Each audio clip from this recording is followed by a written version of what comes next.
The girl who walked out of the blizzard carried no ID, no phone, no survival gear, just a calm that could freeze blood. When she asked for a rifle at the most classified military installation in North America, the guards laughed. When she drew back her sleeve and showed them the mark no one had seen in 15 years, the laughter stopped. That symbol meant she was either the most valuable intelligence asset in a generation or a weapon sent to destroy them all. And in exactly 17 minutes, the storm would bring both answers crashing through their gates. If you want to see how far a ghost can reach when the past refuses to stay buried, stay with me until the final shot. Drop a like, leave a comment with your city so I can see how far this story travels across the map. And let's find out together what happens when a Black Ops program thought dead decides it's time to come home. The storm hit northern Idaho like a fist through glass. It came down from the Canadian Rockies with the kind of cold that didn't just freeze, it erased. Visibility dropped to 15 feet. Wind speeds spiked past 40 knots. The temperature plunged to 8 below zero, and that was before the wind chill factor turned the air into something closer to a blade than weather. Highway 95 disappeared under 2 feet of powder. Cell towers went dark. Emergency services pulled back to shelter and waited for nature to finish what it started. And somewhere in the middle of that whiteout hell, a girl walked alone. She didn't stumble. She didn't huddle against the wind or shield her face from the ice cutting sideways through the air. She just moved, steady, deliberate, mechanical, like she'd been programmed to keep going no matter what the world threw at her. Her name was Lena Voss, though the men who trained her had called her other things. Subject 12. Asset Indigo 7. The Replacement. She was 18 years old, 5'7", maybe 130 pounds soaking wet. She wore a faded green military surplus jacket with a broken zipper, black cargo pants torn at one knee, and boots held together with duct tape and spite. No gloves, no scarf, no hat. She should have been dead in 20 minutes. But Lena Voss had learned a long time ago that should was a word other people used. The Black Site installation designated Outpost Cipher 9 sat 12 miles northeast of Bonner's Ferry, buried in a forest so thick even satellite imaging had trouble picking it out. It wasn't on any map. It didn't have a mailing address. Officially, it didn't exist. The Department of Defense had built it in 2003 as a forward intelligence node, then quietly expanded it into something darker. A storage facility for operational data too sensitive to digitize, too dangerous to destroy, and too valuable to leave in Washington, where congressional oversight committees might start asking the wrong questions. There were 37 personnel on site. 12 were standard military security. 15 were intelligence analysts. 6 were communications specialists. 4 were command staff. The perimeter was monitored by motion sensors, thermal cameras, ground pressure plates, and enough razor wire to stop a small army. At 21:47 hours on a Saturday night in late February, 2 guards stood watch at the main gate, arguing about basketball and trying not to think about how cold their feet were getting. Corporal Danny Reeves stamped his boots against the frozen ground and blew into his gloved hands. "I'm telling you, man, they're not making it past the second round." Private First Class Marcus Liu shook his head, grinning. "You said that last year, and the year before. At some point, you gotta accept you don't know what you're talking about. Stats don't lie. Stats said the Cubs would never win a World Series. That's baseball. Different sport, different..." Reeves stopped mid-sentence. Leo noticed the shift immediately. "What?" Reeves was staring past the gate into the swirling void of snow and darkness beyond the floodlights. His hand had drifted toward his sidearm without him realizing it. "Danny?" "Something's out there." Lou followed his gaze. There was nothing but white chaos, and the distant silhouettes of trees bending under the wind. "Yeah, it's called a blizzard." "No, I saw..." And then she stepped into the light. One moment there was nothing. The next, a figure materialized at the edge of the illuminated zone, like she'd been sculpted from the storm itself. She was small, slight, soaked through. Her hair was plastered to her skull.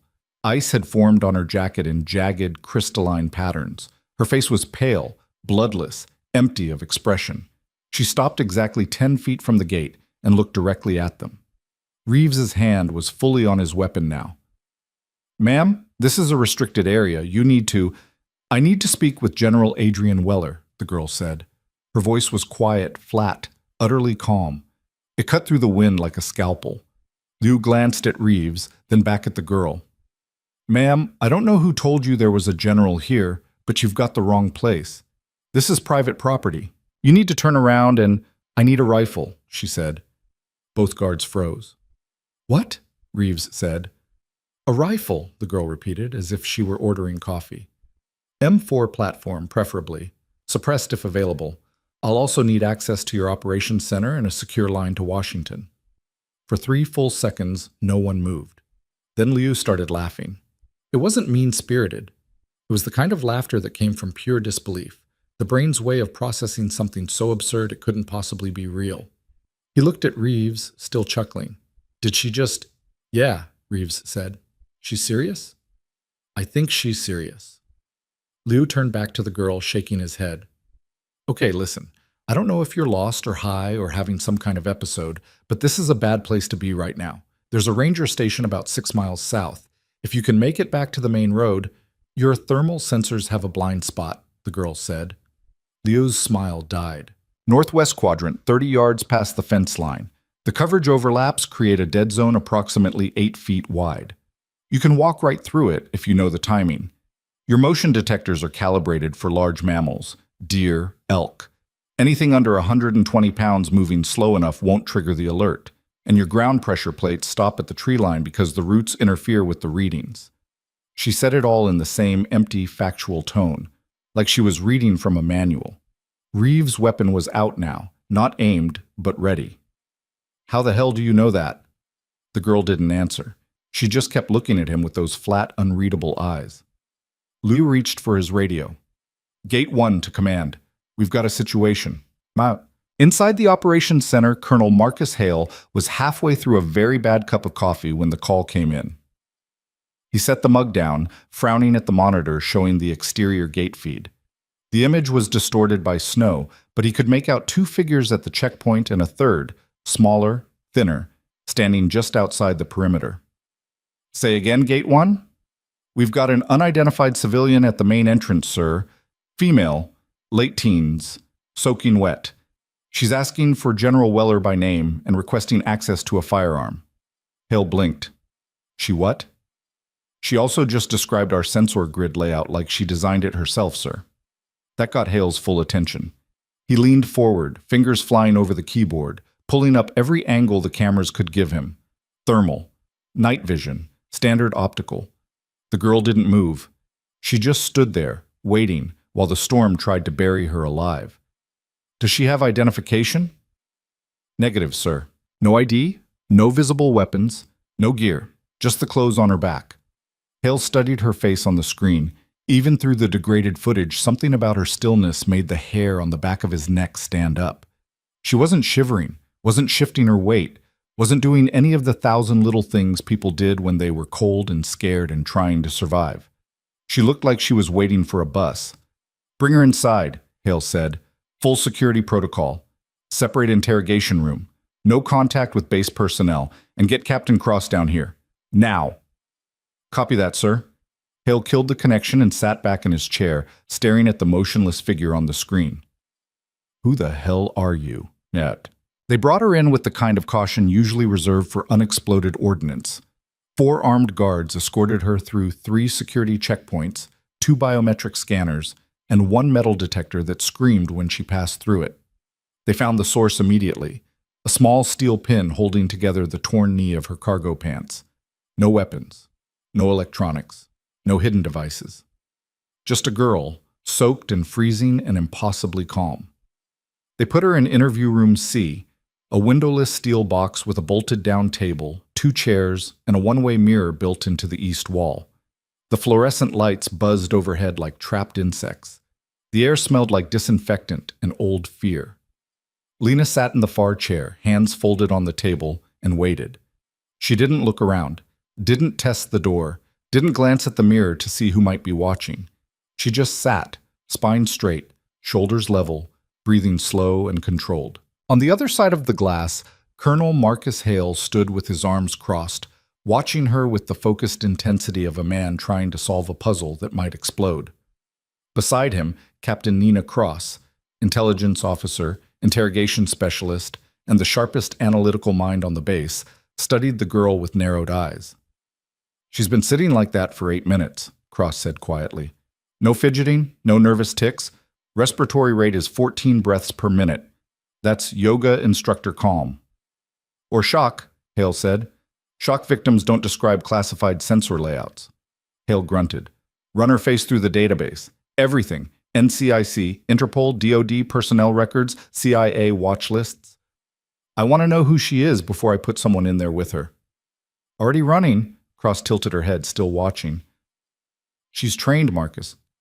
Look at the way she's sitting, centered, balanced, ready to move. That's not something you pick up from a self-defense class. That's drilled-in muscle memory." "You think she's military?" "I think she's something." Before Hale could respond, the door to the observation room opened and Logan Red walked in. Major Logan Red was Special Operations Command, a former Green Beret who'd spent 15 years kicking doors in countries that didn't officially exist on the mission logs. He was 6'2", all lean muscle and scar tissue, with a buzz cut going gray at the temples and eyes that had seen enough violence to recognize it on sight. He glanced at the monitor, then at Hale. "This the gatecrasher? That's her?" Logan studied the girl for a long moment. "She asked for a weapon?" "M4 platform, suppressed if available." "Cute," Logan smirked. "What did Psych say?" "We haven't run a psych eval yet. She just got here." "You want me to talk to her?" Hale considered it.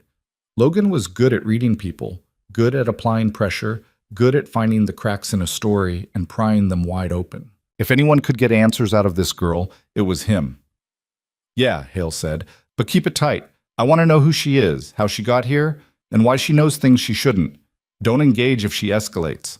Logan grinned. "When have I ever escalated?" Cross didn't look away from the glass. "Do you want the list alphabetically or chronologically?" Logan ignored her and pushed through the door into the interrogation room. "What?" Lena didn't react when he entered. She just watched him with those flat, unblinking eyes as he pulled out the chair across from her, spun it around backward, and straddled it like he was settling in for a long conversation. "Hell of a night to be out for a walk," Logan said. Lena said nothing. "You got a name?" Silence. Logan leaned forward, resting his forearms on the back of the chair. "Okay, let's try this differently. I'm Major Logan Red. This is a United States military installation. You're trespassing on federal property. That's a felony.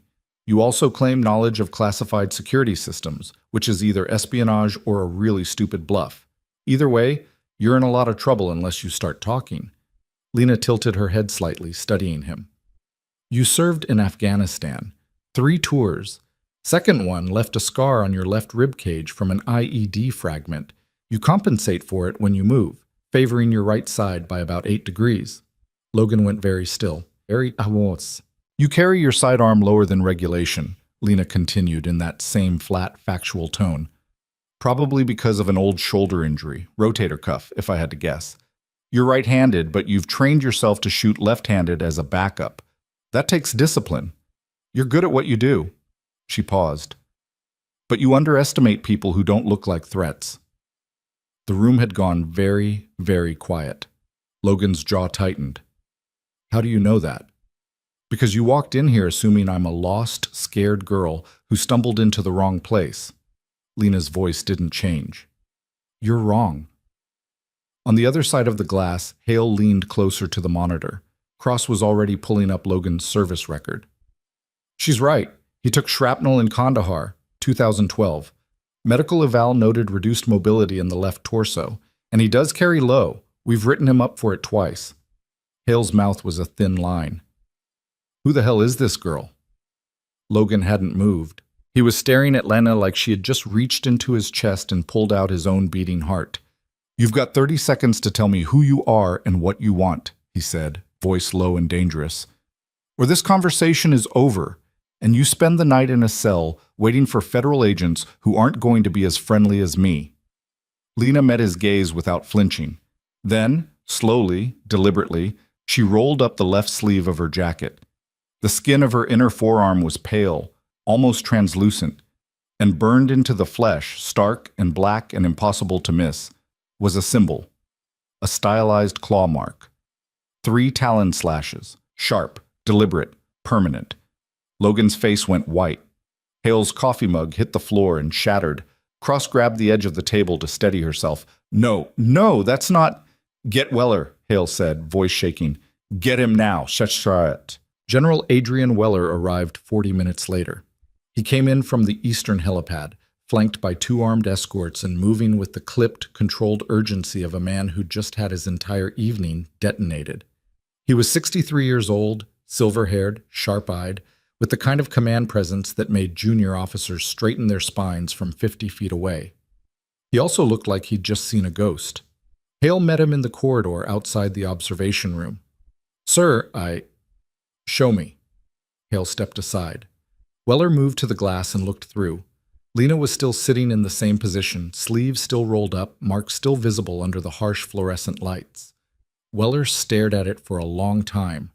Then he closed his eyes, exhaled slowly, and said, "Clear the room." Hale hesitated.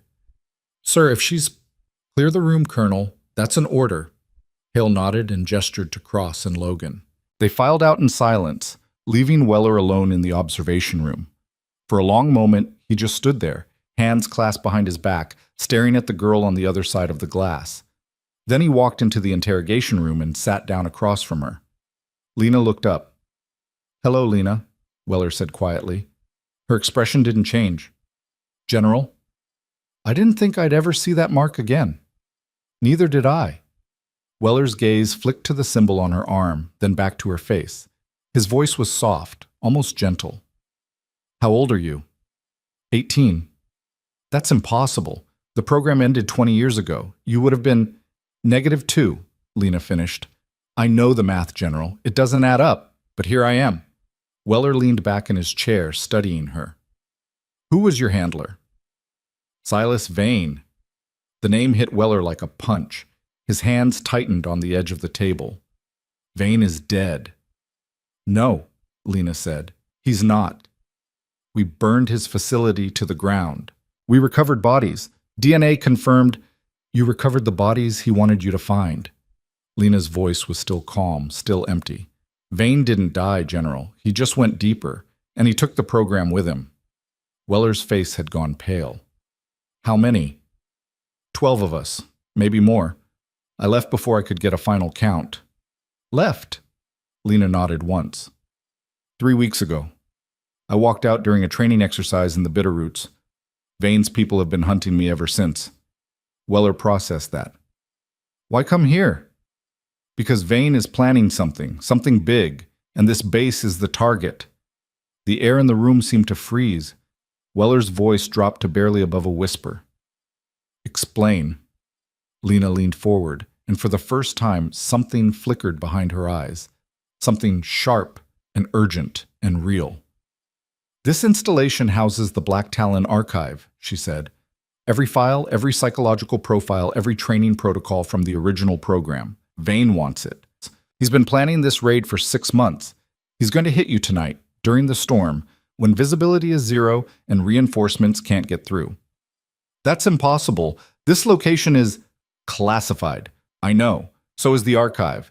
But Vane helped build Black Talon, General. He knows where everything is, and he's coming to take it back." Weller stared at her. Then he stood up, walked to the door, and yanked it open. "Hale, get in here. Now, Shaib."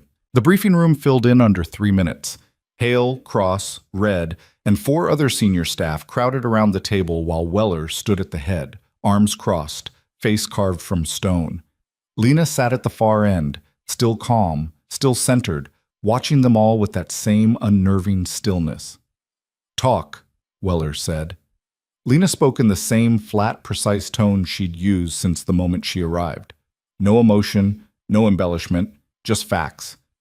Silas Vane continued Project Black Talon after the official shutdown in 2004. He relocated to a facility in western Montana, off-grid, privately funded, completely invisible.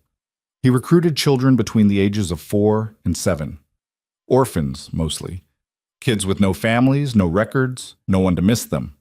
He He trained us the same way the original operatives were trained: psychological conditioning, combat skills, tactical analysis, weapons proficiency, interrogation resistance. By the time we were 12, we could navigate hostile terrain, bypass security systems, and eliminate targets without hesitation. Cross looked like she might be sick. You're saying Vane built a child army? I'm saying he built assets, Lena corrected. We weren't soldiers. Soldiers have names, ranks, rights. We had numbers and functions.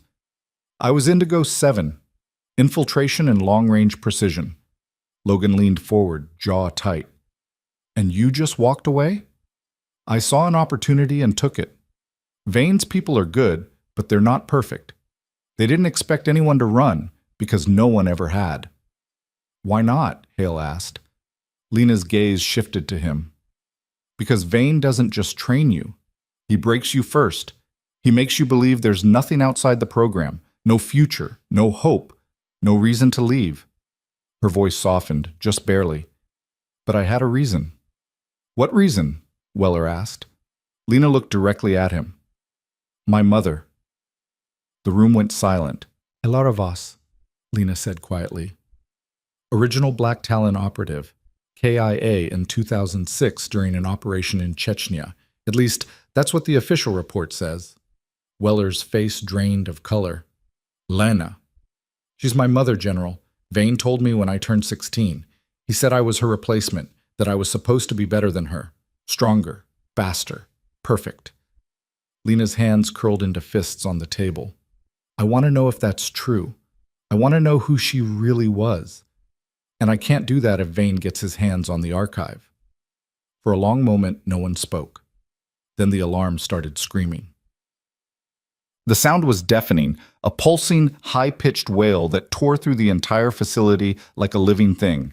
Red emergency lights flashed in the corridors, boots pounded against tile. Voices shouted over radios. Hale was on his feet instantly, grabbing his sidearm. Report! The tactical monitor lit up with incoming data. Cross pulled it onto the main screen, her fingers flying over the keyboard. Perimeter breach, northeast sector, multiple contacts. Thermal signatures show at least 6 hostiles moving through the tree line. Logan's weapon was already in his hand. How the hell did they get past the sensors? They didn't, Lena said, still seated, still calm. They went around them, same blind spot I described earlier. Hale spun on her. You knew this was coming? I told you, Vane's hitting you tonight. And you didn't think to lead with that? I did. You didn't believe me. Weller slammed his hand on the table.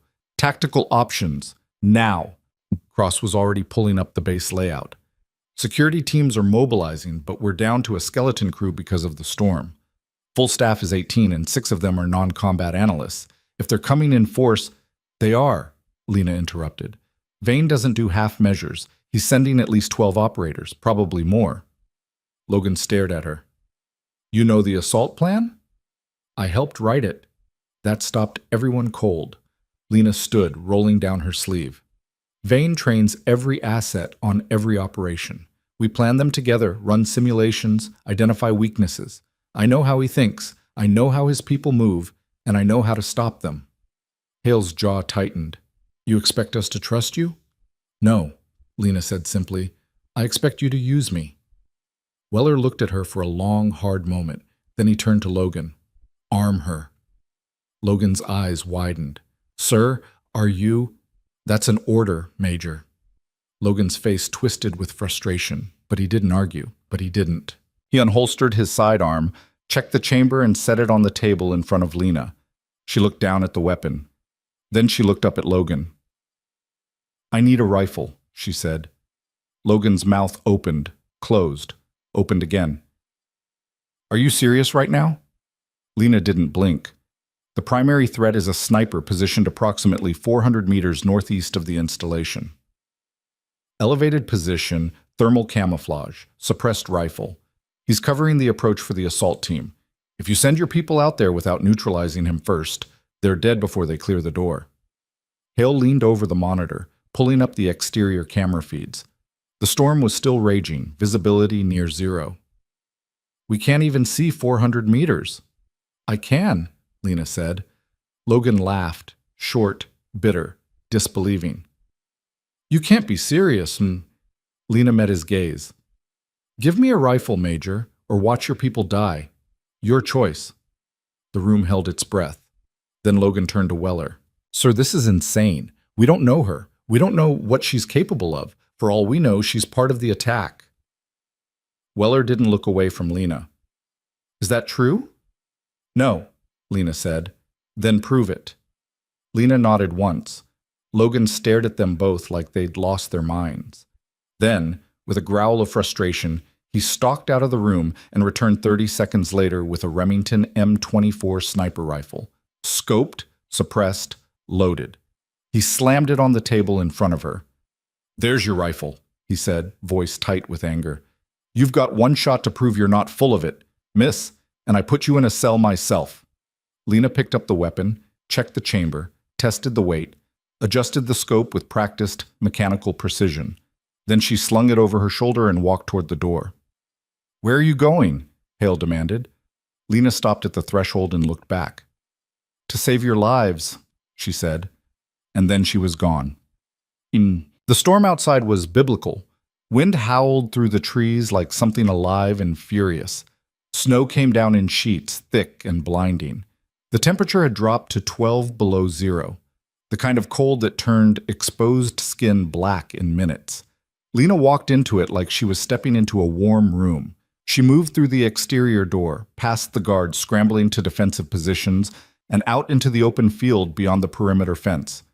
The world disappeared around her. White noise, white chaos, white nothing. But Lena didn't slow down. She dropped to one knee in the snow, brought the rifle up, and went perfectly still. What? Inside the operations center, every eye was locked on the thermal monitor. They could see her outline, small, motionless, alone in the middle of the storm. Beyond her, scattered through the trees, were the heat signatures of the advancing assault team, and somewhere in the darkness, invisible even to thermal imaging, was the sniper. She's insane, Logan muttered. She can't even see the target. Cross didn't answer. She was watching the girl on the screen, heart pounding. Weller stood with his arms crossed, jaw tight, waiting. Timmed. Lena closed her eyes. The world fell away. She didn't think, didn't calculate, didn't second guess. She just felt it. The wind, the cold, the rhythm of the storm. She let it all flow through her, over her, around her, until she wasn't separate from it anymore. She was part of it. Her breathing slowed. 14 breaths per minute. 12. 10. She opened her eyes. Through the scope, the world was a gray-white blur. Visibility, zero. But Lena didn't need to see. She felt the wind shift, west to east, gusting at 32 knots. She calculated the drop-over distance, adjusted for temperature, for altitude, for the curvature of the earth itself. She found the rhythm of the storm. And then, in the space between one heartbeat and the next, the wind stopped. Just for a second, just long enough. Lena exhaled, squeezed the trigger. The rifle kicked once. Silent, clean, perfect. Inside the operations center, the radio crackled. Tango down! Logan's mouth fell open. Cross grabbed the edge of the table, staring at the monitor. Weller didn't move, didn't speak. He just watched the small, motionless figure kneeling in the snow, and for the first time in 20 years, he allowed himself to believe that maybe, just maybe, Alara Voss's daughter was exactly who she said she was. The girl walked back inside, frost on her sleeves and death in her hands, and the storm raged on. Lena stepped back through the exterior door and the blast of warmth hit her like a wall. She didn't react to it, didn't shiver, didn't exhale in relief, didn't acknowledge the shift from killing cold to artificial heat. She just moved through the security checkpoint with the rifle still slung over her shoulder, snowmelt dripping from her jacket onto the tile floor. The guard stared at her like she'd just walked out of a nightmare and back into the waking world. Logan was waiting in the corridor, arms crossed, face carved from stone. He watched her approach with the kind of focused intensity people reserved for bomb disposal or wild animals, something dangerous that required absolute attention. Clean hit? He asked, voice clipped. Center mass, Lena said. He's done. Logan's jaw tightened. He wanted to argue, wanted to demand proof, verification, Confirmation from someone other than the ghost-eyed teenager who'd just walked into a blizzard and claimed to drop a target they couldn't even see. But the radio on his belt crackled before he could speak. All units, be advised. Thermal signature in northeast quadrant has gone cold. No movement detected. Repeat, Tango is neutralized. The words hung in the air like smoke. Logan stared at her. How? Lena didn't answer. She just unslung the rifle, checked the chamber out of habit, and handed it back to him grip first. He took it slowly, like he was accepting evidence in a case he didn't understand. The assault team is still moving, Lena said, already turning toward the operations center. They'll adapt. Vane trains redundancy into every plan. Losing the sniper buys you 5 minutes, maybe less. Wait. But she was already walking, boots squeaking against wet tile, moving with that same eerie calm she'd carried since the moment she stepped out of the storm. Logan followed, and he hated himself a little for it. The operations center had transformed into controlled chaos. Hale stood at the tactical console, barking orders into a headset while cross-coordinated defensive positions on the live map. Weller hovered near the back, hands clasped behind him, watching everything with the sharp-eyed focus of a man who'd spent 40 years learning to read battles before they happened. Lena walked straight to the map and studied it in silence. Cross noticed her first. You're back. The sniper's down, Lena said, not looking up. But they already know. They'll shift to Plan B, close quarters breach through the eastern maintenance corridor. It's the only approach with enough cover to avoid your remaining overwatch positions. Hale pulled off his headset. We sealed that corridor 2 hours ago. Standard storm protocol. It won't matter. Vane's people are trained to bypass physical barriers. Locks, welds, reinforced doors. They'll get through in under 90 seconds. That's impossible. Lena finally looked at him. You keep using that word. It doesn't mean what you think it means. Cross stepped between them before Hale could respond. If you're right, if they breach through the east corridor, what's the objective? Server room, Lena said immediately. Sub-level 2. That's where the archive is stored. Physical drives, air-gapped from external networks. They can't hack it remotely, so they're coming to take it by force. Weller moved closer, his shadow falling across the map. How many operators? 12 on the assault team. 4 for the breach, 4 for security suppression, 4 for extraction. They'll move fast, hit hard, grab the drives, and disappear before you can coordinate a response. Logan had been listening from the doorway. Now he pushed into the room, still holding the rifle Lena had used. And you know all this because you helped plan it. Yes. So you're a traitor. Lena turned to face him fully. I'm the reason you're not already dead. The room went very quiet. Logan's grip tightened on the rifle. You walked into a federal installation, demanded a weapon, and fed us intelligence about an attack you claim is happening right now. For all we know, you're running interference while your people gut this place from the inside. If I wanted you dead, Lena said, voice flat and empty, I would have let the sniper do his job. Your Northeast team would be gone. Your response time would be cut in half. And by the time you figured out what was happening, Vane's people would already be inside. Or maybe you're just covering your own. Major! Weller's voice cut through the tension like a blade. Stand down! Logan's jaw worked, but he obeyed. He stepped back, still watching Lena like she might explode at any second. Weller turned to her. You said they'd breach through the eastern corridor. How do we stop them? Lena studied the map again. You don't. Not from here. You need someone inside the corridor to disrupt the breach before it completes. Someone who knows how they operate. We don't have anyone trained for... I am. Hale shook his head. Absolutely not. We're not sending you into... Then they'll get through, Lena interrupted. And they'll take the archive. And Vane will disappear for another 20 years while he builds the next generation of people like me. Your choice. Weller looked at her for a long moment. Then he looked at Hale. Give her a weapon. Hale's face flushed red. Sir, with all due respect, this is insane. We don't know her. We don't know where her loyalties... She just killed a sniper we couldn't see in conditions that would ground a helicopter, Weller said quietly. I know enough. General, that's an order, Colonel. The silence that followed was sharp enough to draw blood. Hale turned to Logan. Gear her up. Standard loadout. No explosives, no restricted tech. And if she even looks like she's turning on us, I'll handle it, Logan said, voice hard. Lena didn't react. She just waited, hands at her sides, while the room reorganized itself around her. Cross pulled up the corridor schematics. Eastern access runs from the exterior fence to the sublevel stairwell. 300 feet, narrow passage, no cover. If they're breaching from outside, they'll use a thermal lance to cut through the outer door. That gives you maybe 2 minutes before they're inside. Enough, Lena said. Logan gestured toward the door. Let's go.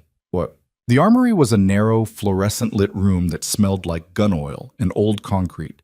Rows of weapon racks lined the walls. Rifles, sidearms, tactical shotguns, all locked behind steel mesh. Logan moved through it with the efficiency of someone who'd done this 1,000 times. He pulled a Glock 19 from the rack, checked the chamber, and set it on the table. Then a tactical vest, spare magazines, a flashlight, a radio. Lena watched in silence. Logan glanced at her. You know how to use all this? Yes. Prove it. Lena picked up the Glock, ejected the magazine, checked the chamber, reloaded, and chambered a round in less than 3 seconds. Then she set it down and met his gaze. Logan's expression didn't change. Cute trick. Doesn't mean I trust you. I don't need you to trust me, Lena said. I need you to stay out of my way. Logan stepped closer, and this time there was real heat in his eyes. You think you're the first person to walk in here with a sob story and insider knowledge? You think I haven't seen this play before? Girl shows up, offers help, turns out to be exactly what we were running from in the first place. I'm not here to play games, Major. Then what are you here for? Lena's gaze didn't waver. To stop the people who made me. By becoming exactly what they trained you to be? By using what they gave me against them. Logan studied her, and for a moment something flickered in his expression, something that wasn't anger or suspicion. It was recognition. He'd seen that look before. In the mirror. In the faces of operators who'd spent too long in the dark and couldn't find their way back into the light. You don't get out, he said quietly. Not really. Once they break you down and rebuild you into something else, you don't just walk away clean. It stays with you. In your hands, in your sleep, in the way you see people. Lena's voice was softer now. I know. Then you know this doesn't end well for you. It never was going to. The words hung between them like a confession. Logan exhaled slowly, then grabbed the vest and handed it to her. Corridor access is through the north stairwell. You've got 4 minutes to get into position before they hit the outer door. Radio stays open. You report every 30 seconds. Miss a check-in and I'm pulling you out. Understood. Logan reached for the radio, hesitated, then looked at her one more time. Why are you really doing this? Lena pulled the vest over her shoulders and tightened the straps. Because no one else will. What? The eastern maintenance corridor was exactly as cold and narrow as Cross had described. Lena moved through it in near total darkness, flashlight off, navigating by memory and the faint glow of emergency exit signs spaced every 50 feet. The air smelled like rust and stale water. Pipes ran along the ceiling, dripping condensation onto the concrete floor. Somewhere far above, she could hear boots pounding and voices shouting as the base scrambled to lockdown. But down here, she was alone. Her radio crackled. Check in. Position secure, Lena said quietly. No contact. Logan's voice came back flat and professional. Thermal's picking up movement outside the eastern perimeter. They're setting up for the breach. Time to breach? 90 seconds. Lena moved deeper into the corridor, boots silent on wet concrete. She could see the outer door now, a reinforced steel barrier set into the far wall, sealed with electromagnetic locks and a manual deadbolt the size of her forearm. It wouldn't be enough. She dropped to one knee, set the flashlight on the ground, and pulled the Glock from her holster. Then she waited. The radio crackled again. 60 seconds. Lena closed her eyes and let the world narrow to breath and heartbeat. She'd been in situations like this before. Tight spaces. Unknown variables. No backup. Vane had trained them to thrive in chaos, to move through it like water through cracks. He used to say that fear was just bad data, noise in the system that got people killed. Lena had learned to filter the noise. 30 seconds. They're lighting the torch. She could hear it now, a faint hissing sound from the other side of the door. The thermal lance. It would cut through steel like butter, moving in a perfect circle to sever the lock mechanism. 30 seconds. Maybe less.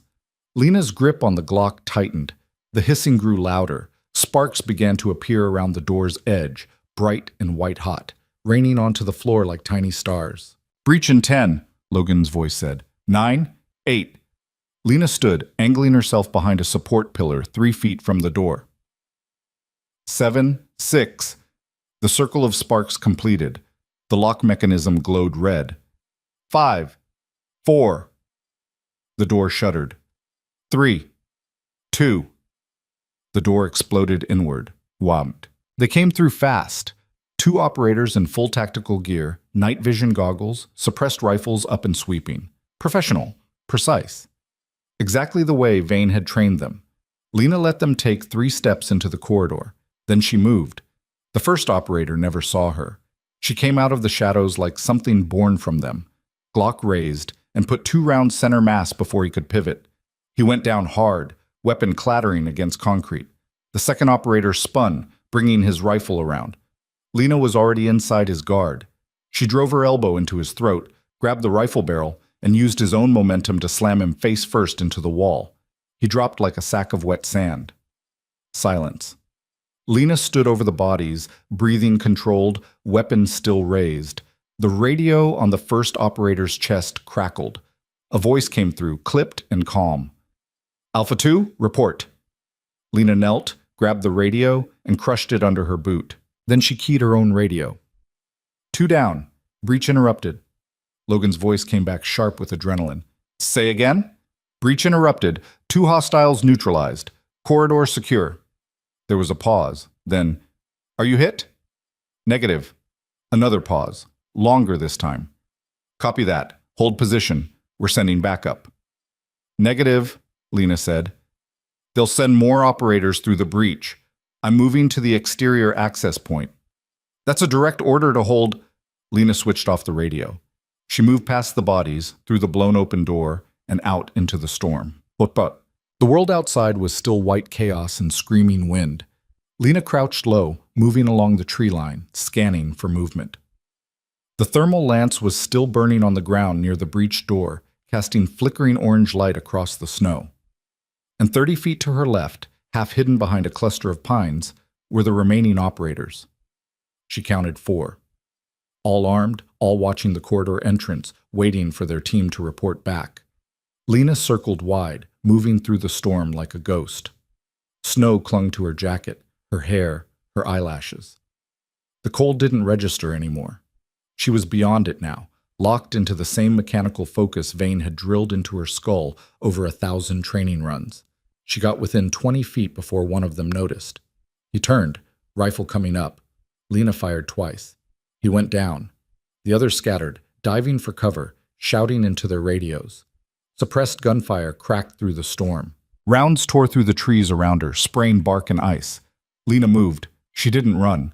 Running got you killed. She flowed, low, fast, angling from cover to cover, using the storm and the darkness and the chaos to stay invisible. She dropped behind a fallen tree, counted to 3, then rose and fired again. Another operator went down. The remaining 2 pulled back, retreating toward the fence line. One of them was shouting into his radio, voice tight with panic. "We're compromised! Repeat, we are compromised!" Lena stepped out of the storm and shot him in the chest. The last operator spun, weapon raised, finger on the trigger, and froze.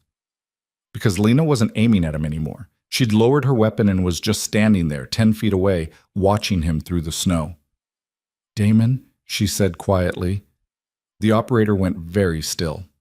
Slowly, he reached up and pulled off his night vision goggles. The face beneath was young, maybe 20, with sharp features and eyes that had seen too much too soon. He stared at Lena like he was seeing a ghost. "Indigo 7, he said, voice shaking. "It's Lena, now." Damon's grip on his rifle tightened.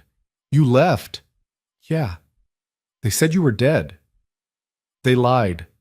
Damon's jaw worked. His finger stayed on the trigger, but he didn't fire. "Vane's going to kill you for this. He can try. You don't understand. He's not going to stop. He'll hunt you down, find everyone you care about, and burn them just to make a point. That's what he does. That's what he is. Lena's voice stayed calm. I know. Then why are you doing this? Because someone has to. Damon stared at her, and something in his expression cracked. You can't win. You're one person. He's got resources, operatives, facilities we don't even know about yet. You walk away from this, you live. You keep fighting, you die. Maybe, Lena said, but I'm not walking away. Damon's hands were shaking now. Why? Because I met the people Vane wants us to become, and I don't want to be them. For a long moment, the only sound was the wind. Then Damon lowered his rifle. Neither do I, he said quietly. What? They walked back to the base together, two ghosts in the storm, and when the guards at the gate saw them coming, they didn't know whether to shoot or salute. Lena handed Damon over to Logan, who cuffed him and read him his rights in a voice that was still sharp with adrenaline and disbelief. Weller stood in the corridor, watching Lena with an expression she couldn't quite read. 4 hostiles down, she said. 1 detained. The breach is sealed. Weller nodded slowly. You disobeyed a direct order. Yes, sir. You went outside the wire without backup. Yes, sir. You engaged a superior force alone. Yes, sir. Weller studied her. Then, quietly, you also saved this installation and everyone in it. Lena didn't respond. Weller stepped closer. You said your mother was a Lara Voss. Yes. I knew her. We served together before Black Talon. She was one of the best operators I ever worked with. Smart, disciplined, fearless. He paused. And she never followed orders either. Something shifted in Lena's chest. Small, fragile, unexpected. Is that why she died? Lena asked. Weller's face softened. No. She died because she went into a situation no one should have survived and got 3 hostages out alive. She stayed behind to make sure they made it. That's who she was. Lena looked away, jaw tight. She would have been proud of you, Weller said quietly. Lena didn't trust herself to speak, so she just nodded once. They interrogated Damon in the same steel room where they'd questioned Lena hours earlier. He sat with his hands cuffed to the table, staring at the one-way mirror like he could see through it. Cross ran the interrogation. Logan stood in the corner, arms crossed, watching every breath Damon took. How many facilities does Vane operate? Cross asked. 3 that I know of, Damon said. Montana, Wyoming, Northern California, maybe more. How many operatives? Active? 12. In training? Maybe 20. Logan leaned forward. Ages? Damon's jaw tightened. 4 to 16. Cross closed her eyes briefly. And tonight's objective? Black Talon Archive. Vane wants the original training protocols. He thinks they're better than what he's developed on his own. Why now? Because someone leaked the archive's location. Vane's been hunting for it for years. 2 months ago, he finally got confirmation. Weller's voice came through the intercom. Who leaked it? Damon looked up at the mirror. I don't know. Vane keeps that compartmentalized, but whoever it was, they're inside your system. The room went very quiet. Hale swore under his breath. Cross pulled out her phone and started typing furiously. Logan's expression darkened, and in the observation room, Weller stood with his hands behind his back, staring at nothing. We've got a mole, he said quietly. They moved the archive at 0400 hours, while the storm was still raging and the world was buried in snow and darkness. 6 armed guards escorted the physical drives from sublevel 2 to a secure transport vehicle waiting in the underground garage. Weller supervised personally. Hale ran counter-surveillance. Cross monitored every camera, every access point, every potential breach vector. Lena stood in the operations center, watching it all unfold on the monitors. Logan appeared beside her, holding 2 cups of terrible coffee. He handed her one. You don't drink coffee, he said. No. Neither do I, but it's something to hold. Lena took the cup anyway. They stood in silence for a moment, watching the convoy prepare to move. That thing you did in the corridor, Logan said quietly, taking down 2 operators in under 5 seconds. Where'd you learn that? Vane. And the shot in the storm? Fine.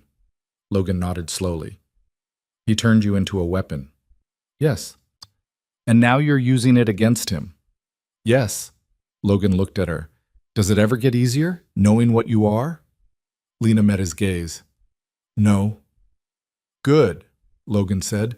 The day it gets easy is the day you're lost. Lena didn't respond, but something in her chest loosened just a little. The convoy began to move, rolling out of the garage and into the storm. Weller's voice came over the radio, calm and controlled. Transport is mobile, ETA to secondary site, 90 minutes.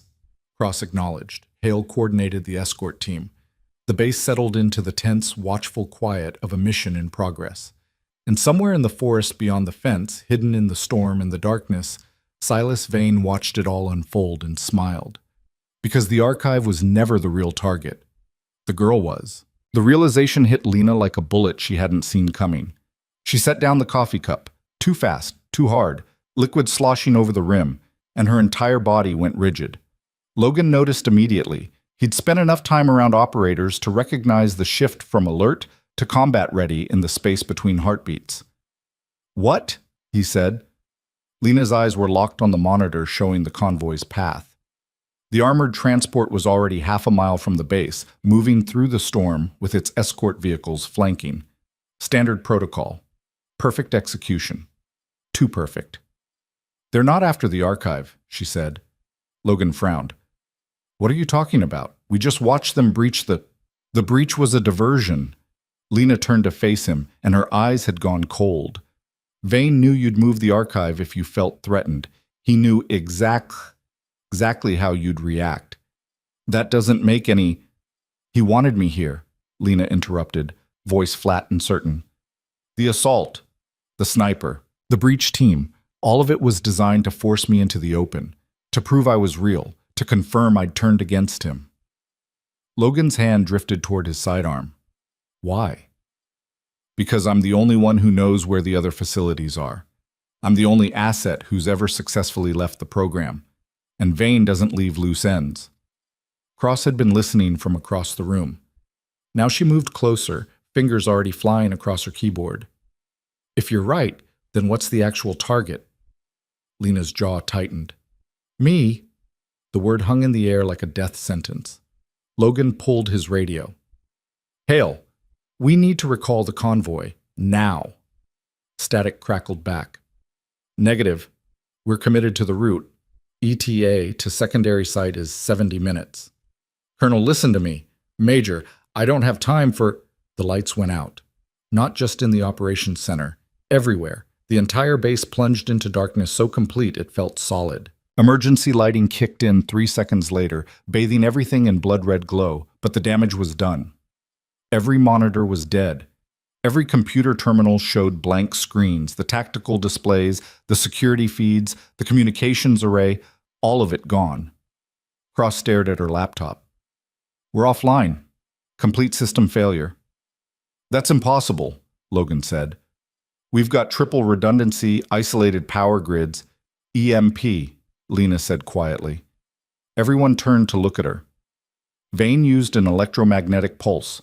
Targeted, short range, probably triggered from inside the perimeter.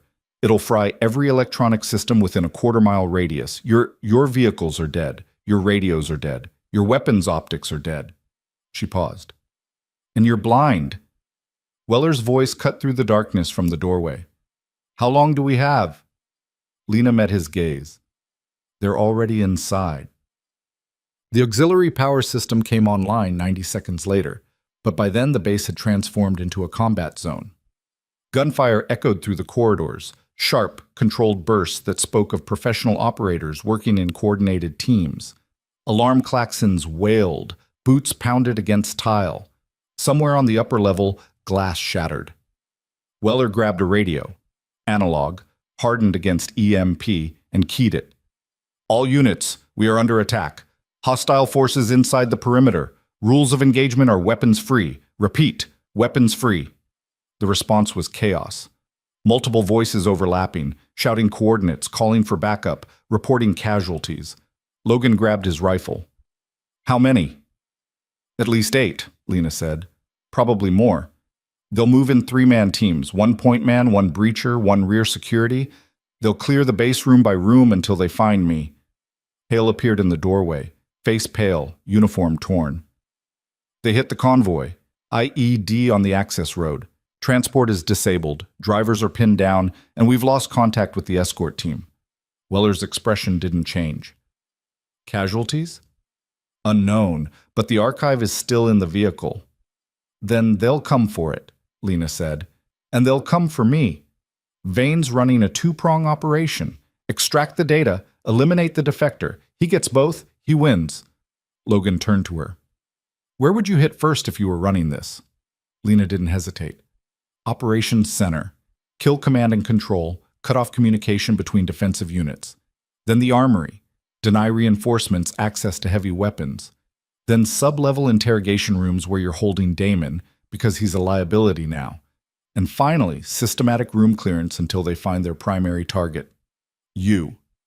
Me. Weller looked at Hale. Get every available shooter to the operations center. Fortify the armory. Move Damon to the secure vault on Sub-3. Sir, we don't have enough personnel to... Then we hold what we can and abandon what we can't, Weller snapped. Move. Hale ran. Weller turned to Lena. You said you know how they think. I helped train half of them. Then how do we stop them? Lena was quiet for a moment. Then, you don't. They're too good, too disciplined, and they've been preparing for this longer than you've known they existed. You can slow them down, make them pay for every room, but you can't stop them. Logan's jaw tightened. So what do we do? Lena met his gaze. You let me draw them out. Absolutely not, Weller said. It's the only way. They're here for me. Give them a target, and they'll commit everything to the kill. That's when you hit them. While they're focused, while they're exposed. That's suicide. That's tactics. Cross looked up from her laptop. She's right. If we fortify and wait, they'll just pick us apart. But if we control the engagement point, we turn the hunter into the hunted, Logan finished. Weller stared at Lena. You're 18 years old, and I've been doing this since I was 6. That doesn't make it right. No, Lena said quietly, but it makes it true. The silence that followed was broken by another burst of gunfire, closer this time. Weller closed his eyes briefly. Then he looked at Logan. What do you need? They set the trap in the sub-level training facility, a wide-open space designed for close-quarters combat drills with multiple entry points and enough cover to make it interesting. Logan positioned Cross and 3 armed security personnel at elevated firing positions with overlapping fields of fire. He wired the main entrance with claymore mines set to remote detonation. He locked down every exit except 2, one leading to the eastern stairwell, one to the western corridor, and rigged both with pressure sensors. In the center of the room, under a single overhead light, Lena sat on a metal folding chair. No weapon, no vest, no radio, just bait. Logan crouched behind a concrete barrier 15 feet to her left, rifle trained on the main entrance. This is insane, he said into his throat mic. Noted, Cross replied from her position above. I'm serious. We're gambling everything on the assumption they'll come for her instead of the archive. They will, Lena said calmly. Vane's people are loyal, but they're not stupid. They know the archive is secondary. I'm the mission. And if you're wrong, then you were going to lose anyway. Logan wanted to argue. Wanted to pull her out of that chair and lock her in the vault with Damon and every other piece of critical intelligence they had left. But he'd seen the footage of her taking down the breach team. He'd watched her walk into a blizzard and kill a target she couldn't see. She wasn't just bait. She was the sharpest piece on the board.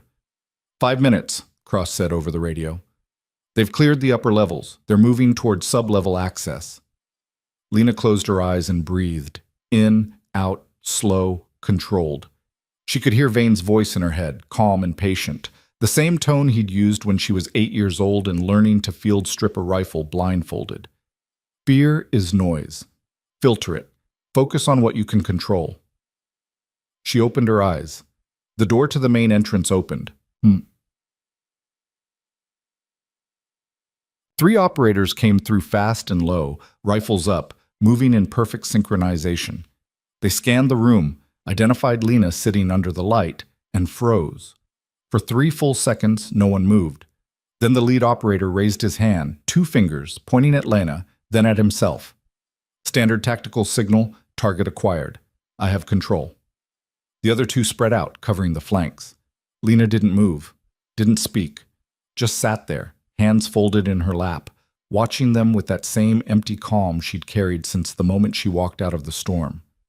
The lead operator moved closer, weapon trained on her center mass. Indigo 7. That's not my name anymore, Lena said. Doesn't matter what you call yourself, Vane wants you back. Vane can go to hell. The operator stopped 10 feet away. You know he won't stop. You know what happens to defectors. I know you're wasting time, Lena said. This is a trap. You walked right into it. And in about 10 seconds, you're going to realize just how badly you miscalculated. The operator's finger tightened on the trigger. Last chance. Come quietly, or Logan detonated the claymores. The explosion was deafening. The main entrance erupted in fire and shrapnel, tearing through the doorway and catching the rear operator mid-step. He went down screaming, his weapon clattering across the floor. The other 2 dove for cover, and Cross opened fire from above. Controlled bursts, 3-round groupings, professional and lethal. The second operator took 2 rounds to the chest and dropped. The lead operator rolled behind a concrete pillar, returning fire blind, trying to suppress the elevated position. Contact! We're engaged. Multiple hostiles. Request immediate. Lena was already moving. She came off the chair like a sprinter off the blocks, closing the distance in 4 long strides. The operator saw her coming, tried to pivot, tried to bring his rifle around. Lena grabbed the barrel, twisted it out of his hands, and drove her knee into his ribs hard enough to crack bone. He gasped, staggered. She reversed the rifle and slammed the stock into his face. He went down hard. Silence. Lena stood over him, chest heaving, rifle in her hands, while smoke drifted through the air and the emergency lights painted everything in shades of red and shadow. Logan emerged from cover, weapon still raised. Clear? Clear, Cross confirmed from above. Lena set the rifle down carefully and looked at Logan. That was the advance team. The rest are coming. How many? All of them. Well, they came through the western corridor 6 minutes later. 5 operators, full tactical loadout, moving with the kind of precision that came from 1,000 drills and 0 tolerance for error. But this time, Logan was ready. He'd repositioned his team, collapsed the defensive perimeter, and turned the training facility into a kill box. Overlapping fields of fire. No cover for the attackers. Every angle accounted for. The operators breached hard and fast, and ran straight into a wall of coordinated gunfire.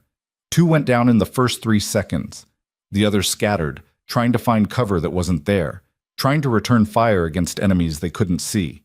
Cross took the 3rd operator with a headshot at 40 yards. Logan dropped the 4th with a controlled burst to center mass. The 5th made it to the eastern corridor exit, and Lena stepped out of the shadows and put him down with 2 rounds from the Glock she'd pulled off the first breach team. The silence that followed was absolute. Logan lowered his rifle slowly, staring at the bodies scattered across the floor. That's it? No, Lena said. That's not even close.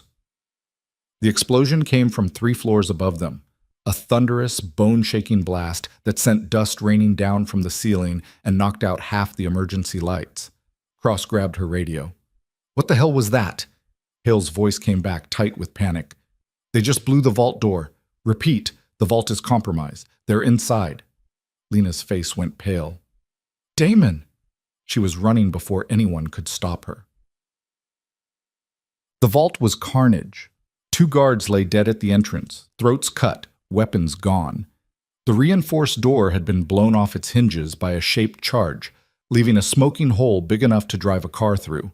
Inside, the space was a concrete tomb lit by flickering emergency lights. And in the center, surrounded by 3 armed operators, was Damon. They had him on his knees, hands zip-tied behind his back, a gun pressed to the base of his skull. Lena stopped at the threshold, Glock raised, breathing hard. One of the operators, a woman, tall and lean, with cold eyes and a scar running from her temple to her jaw, smiled. Indigo 7. Been a long time. Juliet 3, Lena said quietly. It's Kira now. I got a name when I turned 18. Vane said I earned it. She nudged Damon with her boot. Unlike this one, still just a number, still just a tool. Damon's eyes were locked on Lena. There was blood running down the side of his face. Let him go, Lena said. Kira laughed. You don't give orders anymore, you're a defector, a traitor. And Vane wants you to watch what happens to traitors before you join them. Kira, he's done, Lena. He turned, just like you. And we don't leave loose ends. The operator holding the gun to Damon's head cocked the hammer. Lena's entire body went still. Don't. Give me one reason why not. Because I'm the one Vane really wants. Let Damon go, and I'll come back. No fight, no resistance. Just me for him. Kira studied her. You'd do that? Yes. Why? Lena's voice was quiet. Because he doesn't deserve to die for choosing to be human. For a moment, something flickered in Kira's expression, something small and fragile and almost human. Then it was gone. Vane said you'd try this, said you'd go soft, said that's why you'd never make it. She gestured to the operator. Do it. Time fractured. Lena moved, fast, faster than thought, faster than reflex, bringing the Glock up and firing in one smooth motion. The round caught the operator in the shoulder, spinning him away from Damon. Kira's weapon came up. Logan appeared in the doorway behind Lena and opened fire. The room erupted in chaos. Muzzle flashes lit the darkness like lightning. Rounds sparked off concrete. Someone screamed. Lena dove forward, grabbed Damon, and dragged him behind a steel filing cabinet as bullets tore through the air where they'd been standing. Stay down, she shouted. Damon's eyes were wild. They're going to kill us. Not if I kill them first. She rolled out of cover, fired 3 times, 2 body shots, 1 headshot, and dropped the wounded operator before he could recover. Kira was already moving, fast and lethal, closing the distance with a knife in one hand and her sidearm in the other. Lena met her halfway. The knife came in low and fast, aiming for the gut. Lena deflected it, trapped Kira's wrist, and drove her elbow into Kira's face. Kira's head snapped back, but she didn't go down. She twisted, broke the hold, and came back with a leg sweep that sent Lena sprawling. They hit the ground together, grappling, trading blows with brutal efficiency. Kira got on top, knife raised. Lena caught her wrist with both hands, holding the blade inches from her throat. You were always weaker than me, Kira hissed. Lena's eyes were cold. I was always smarter. She drove her knee into Kira's ribs, rolled the leverage, and reversed their positions. Then she slammed Kira's knife hand against the concrete floor until the blade clattered away. Kira laughed, blood on her teeth.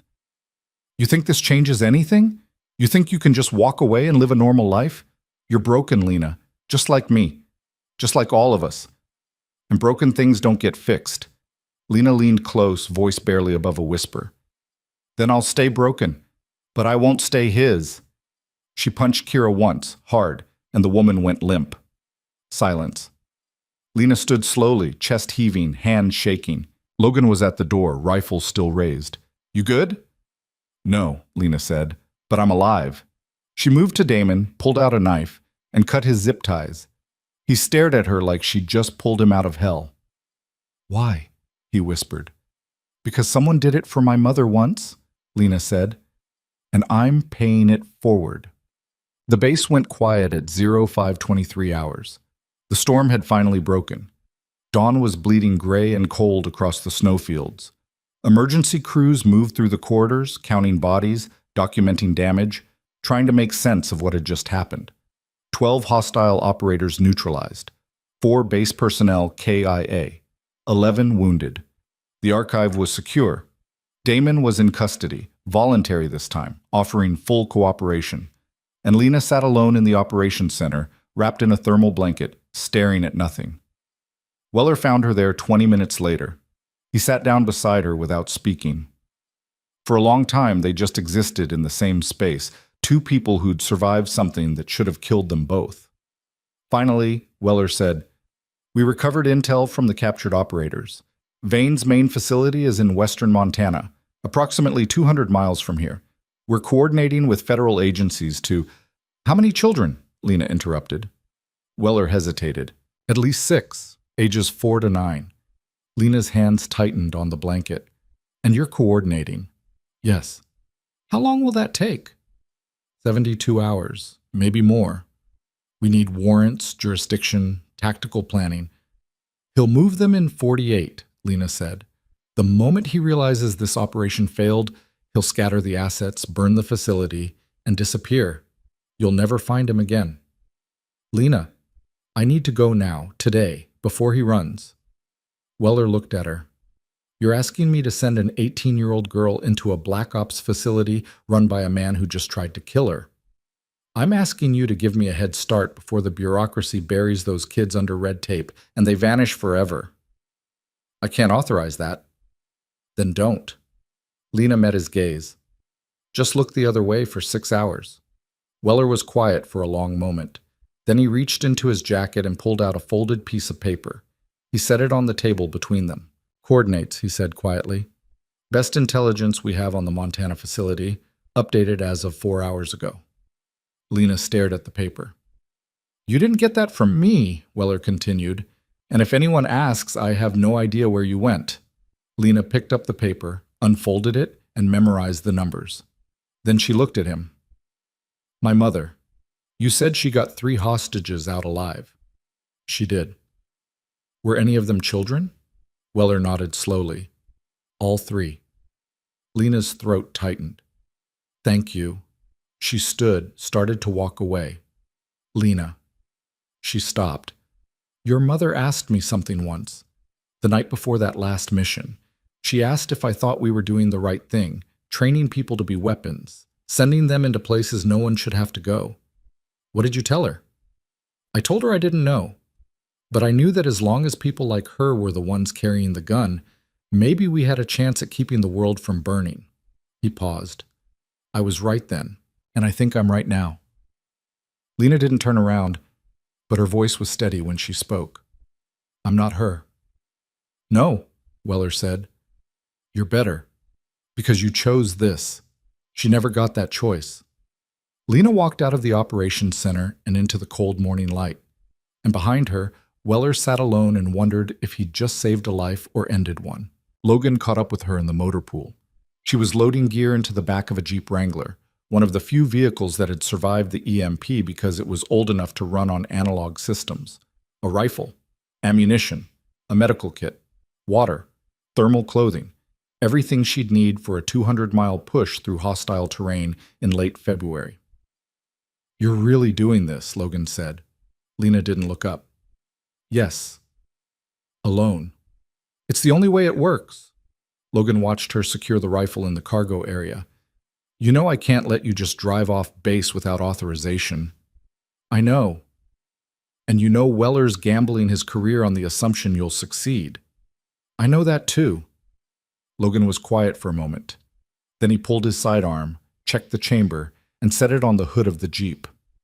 Take it. Backup weapon. You'll need it if things go sideways. Lena stared at the gun, then at him. Why are you helping me? Because I've been where you are. Different war, different uniform, same feeling, knowing the system's going to fail the people who need it most unless someone breaks the rules. He paused. And because you remind me of someone I used to know, before the job turned him into something else. Who?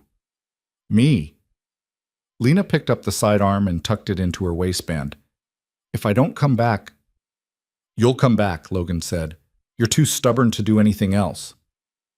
Something almost like a smile flickered across Lena's face.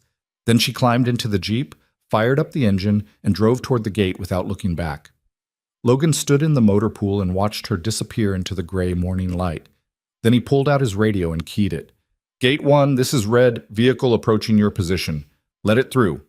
The guard's voice crackled back, confused. Sir, we're on full lockdown. No one's authorized to I'm authorizing it. Open the gate. A pause. Then, copy that, Major. Logan killed the connection and walked back into the base. And if anyone asked later, he'd have no idea how an 18-year-old girl managed to walk off a classified military installation in the middle of a security crisis. No idea at all. The drive took 4 hours. Lena pushed the Jeep hard, navigating backcountry roads that weren't on any map, using landmarks Damon had described during his debriefing. The storm had passed, leaving the world buried under 3 feet of fresh snow. The sky was pale and endless. The silence was absolute.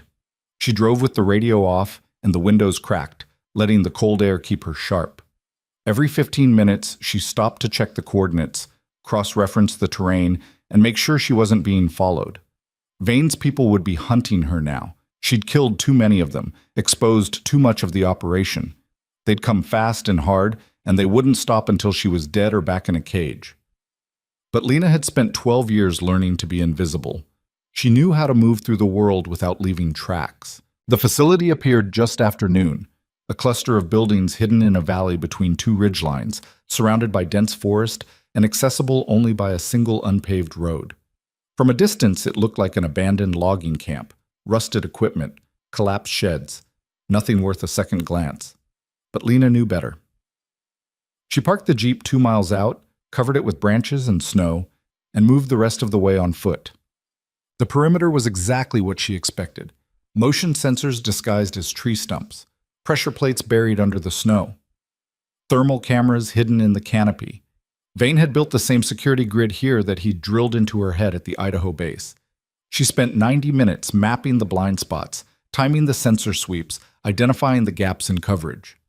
Then she walked through them like a ghost. The main building was a 2-story structure with reinforced windows and a single entrance on the north side.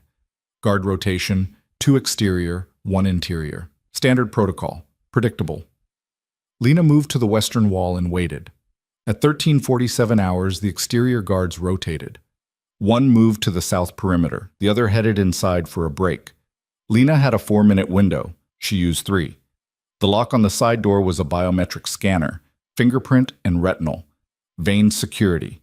But Lena had watched him bypass his own systems 100 times during training exercises. He was paranoid about digital records, so he'd built a manual override into every installation. She found the access panel behind a loose brick, entered the 6-digit code she'd memorized when she was 14, and heard the lock disengage with a soft click. She was inside. The interior was cold and utilitarian, concrete floors, fluorescent lights, the smell of disinfectant, and something darker underneath, fear, maybe, or despair, the kind that soaked into the walls and never left. Lena moved through the corridors with her weapon drawn, clearing each room with mechanical precision. Empty dormitory, empty classroom, empty medical bay. No children, no guards, no one. Her chest tightened. She checked the coordinates again, cross-referenced the building layout Damon had described. This was the right place. It had to be. But it felt wrong. Too quiet. Too clean. Too... The voice came from behind her, calm and familiar and terrible. "Hello, Lana." She spun, weapon raised, and froze. Silas Vane stood in the doorway, hands clasped behind his back, dressed in a simple gray suit. He was 60 years old, silver-haired, with the kind of face that looked gentle until you saw the eyes. Cold, calculating, empty of anything resembling compassion. "You're predictable," he said. "I knew you'd come here, knew you'd try to save them. You always were the sentimental one." Lena's finger tightened on the trigger. "Where are the children?" "Safe. Far from here. Far from you." Vane stepped into the room, moving with the casual confidence of someone who'd already won. "Did you really think I'd keep them in a place you knew about?" "I've been planning for this moment since the day you left, Lena. Every contingency, every possibility, including the one where you decided to play hero." "I'm not playing," Vane smiled. "No, you're not. That's what makes this so tragic. You actually believe you can stop me. You actually think walking away from the program means you're free." He paused. "But you're not free, Lena. You're just lost." Lena's hands were shaking now. "Where are the children?" "You're not going to shoot me," Vane said quietly, "because you need answers. You need to know if your mother was real, if she loved you, if any of it meant something beyond the mission. Don't. I trained her, you know, before Black Talon, before she became a legend. She was just like you, talented, driven, convinced she could make a difference. And she did. For a while. Until she realized the cost." Lena's voice cracked. "Shut up." She died believing she was saving those children, but all she really did was delay the inevitable. Because the world needs people like us, Lena. People willing to do what others won't. People who understand that sometimes the only way to protect the innocent is to become the monster. You're insane. I'm honest. Vane took another step closer. You think you're different from me, from Kira, from the others, but you're not. You killed 6 people tonight, efficient, professional, without hesitation. That's not heroism, Lena. That's programming. I had a choice, Lena said, voice shaking. They didn't. Did you? Or did you just follow a different set of orders? Vane's eyes were cold. Weller gave you coordinates, sent you here, used you as a weapon to solve his problem. How is that any different from what I did? Lena's throat tightened. Because I chose to help them. No, you chose to run toward the only thing you know. Violence, control, the mission. Vane smiled. You can't escape what you are, Lena, no matter how far you run, no matter who you save. You'll always be my weapon, and deep down, you know it. The room was silent except for the hum of the fluorescent lights. Lena's finger hovered on the trigger, and for a terrible, infinite moment, she wondered if he was right. Dum. Then she lowered the gun. Vane's eyebrows rose. Giving up? No, Lena said quietly. I'm choosing something you never taught me. And what's that? Restraint. She pulled a pair of zip ties from her pocket and threw them at his feet. You're coming with me. You're going to tell Weller where the children are, and then you're going to spend the rest of your life in a cell watching everything you built get torn apart piece by piece. Vane didn't move. You think I'm going to let you take me into custody? I think you don't have a choice. There's always a choice, Lena. I taught you that. He pulled a remote detonator from his pocket. Lena's blood went cold. What did you do? Insurance, Vane said calmly. This facility is wired with enough C4 to level everything within a quarter mile. You came here to save children who aren't here. Instead, you're going to die in an empty building because you were too stubborn to accept reality. You're bluffing. Am I? Vane's thumb hovered over the button. Lena raised her weapon again. Put it down. Shoot me and the dead man's switch activates. We both die. Then we both die. Vane studied her. You've changed. Yes. You're willing to sacrifice yourself, if that's what it takes. For the first time since she'd known him, Vane looked uncertain. Why? Because my mother did it, and I'm her daughter. The words hung in the air like a blade. Vane's expression shifted, just slightly, just enough, and Lena saw the opening. She fired. Not at him. At the detonator. The round hit the device dead center, shattering it into pieces before Vane could react. He stared at his empty hand, then at her, eyes wide with shock. You missed, he said. I never miss, Lena replied. Then she closed the distance and hit him hard enough to knock him unconscious. She zip-tied his hands and feet, dragged him to the Jeep, and drove back toward Outpost Cipher 9 with the man who'd shaped her entire life bound and silent in the back seat. The sun was setting when she hit the main road. The sky was burning orange and gold. The world looked almost peaceful. But Lena didn't feel peace. She felt something harder, something colder. She felt free. Weller was waiting at the gate when she arrived. He stood in the snow with his hands in his coat pockets, watching the Jeep approach with an expression Lena couldn't quite read. She parked, climbed out, and opened the rear door. Vane was conscious now, staring at Weller with cold, unblinking eyes. Adrian? He said quietly. Weller didn't respond. He just looked at the man he'd once called a colleague, a partner, a friend, and saw nothing he recognized. Get him to interrogation, Weller said to the guards. Full security, no contact with anyone except authorized personnel. They dragged Vane out of the Jeep and hauled him toward the main building. As he passed Lena, he stopped and looked at her one last time. This isn't over, he said. Lena met his gaze. Yes, it is. Then the guards pulled him away, and he was gone. Weller and Lena stood alone in the motor pool while the sun disappeared behind the mountains and the temperature dropped toward freezing. He told me you'd fail, Weller said quietly. Said you were too broken to function outside the program, too damaged to ever be anything except a weapon. Maybe he's right. He's not. Weller turned to face her. You had a dozen chances to kill him. You didn't. You brought him back alive because you knew we needed the intelligence. That's not programming, Lena. That's judgment. Lena looked down at her hands. They were shaking. I wanted to kill him. But you didn't. Does that make me better than him? Or just weaker? Weller was quiet for a long moment. Then, it makes you human. Lena's throat tightened. She didn't trust herself to speak. Vane gave us the coordinates, Weller continued. Federal teams are moving on the secondary facility as we speak. 6 children, all alive, all coming home. Lena closed her eyes. Thank you. Don't thank me. You're the one who made it possible. Weller paused. We're setting up a task force, multi-agency, full authorization to dismantle what's left of Vane's network. It's going to take months, maybe years, but we're going to find every facility, every operator, every child he took. I want in. I know, and I'm not going to stop you. Weller pulled an envelope from his coat and handed it to her. But first, you need to see this. Lena opened the envelope. Inside was a photograph, faded, creased, decades old. It showed a woman in military fatigue standing in front of a transport helicopter. She was smiling, young, alive. Lena's breath caught. That's my mother. That's Alara, Weller confirmed. Taken 3 days before her last mission. She asked me to hold on to it. Said if anything happened to her, I should give it to someone who'd understand what it meant. Lena stared at the photograph, vision blurring. What did it mean? She whispered.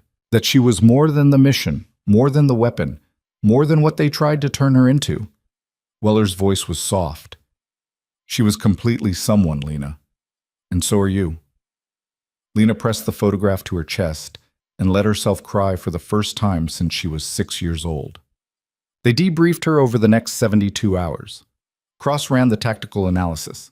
Logan documented the engagement sequences. Hale verified her account against physical evidence and captured operator testimony. Every detail, every decision, every shot fired. And when it was over, when every question had been answered and every report filed, Weller called her into his office. Sit, he said. Lena sat.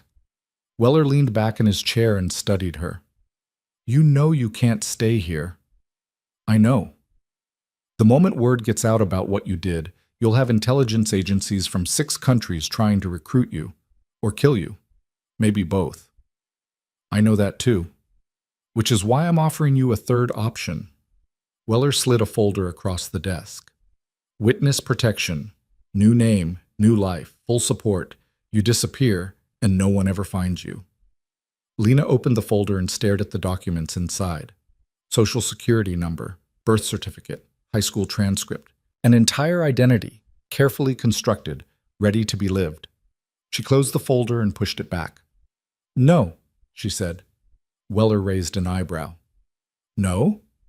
I didn't leave Vane's program to hide in someone else's. I'm not running anymore.